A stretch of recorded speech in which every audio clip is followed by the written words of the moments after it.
It seems that you have met your end. What a pity. I don't feel too bad about it, though. After all, if it weren't me, it would have just been one of the others, I guess. And I'm honestly just glad to be out of those air ducts.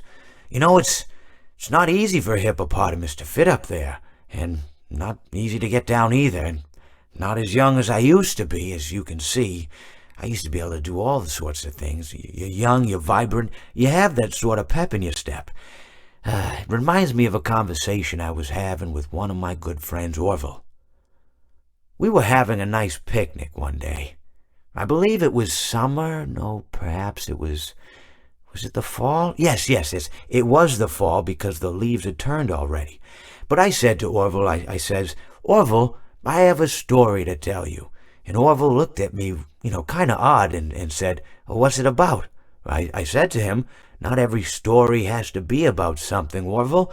Sometimes a person just wants to talk. Why does everything have to be a story? I said to him. He just looked at me and he said, well, you said you had a story. And, he was quite right. I did, in fact. I told him I had a story. I suppose if a person just wants to talk, then it's best to not announce that you're telling a story. Telling a story does come with its own pressures and expectations, I suppose. After all, if you're just talking to a friend, then there's no more expectations than if you were talking into the wind. Words by themselves aren't expected to carry, aren't expected to stick. But if you announce you're telling a story, well then, there'd better be a point to it all, No one wants to sit and listen to someone ramble on and on and on with absolutely no end in sight.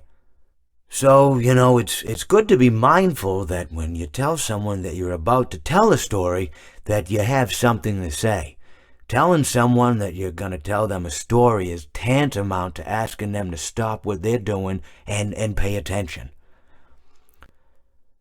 You're basically saying, hey, buddy, stop everything. Stop what you're thinking. I have a solution to everything.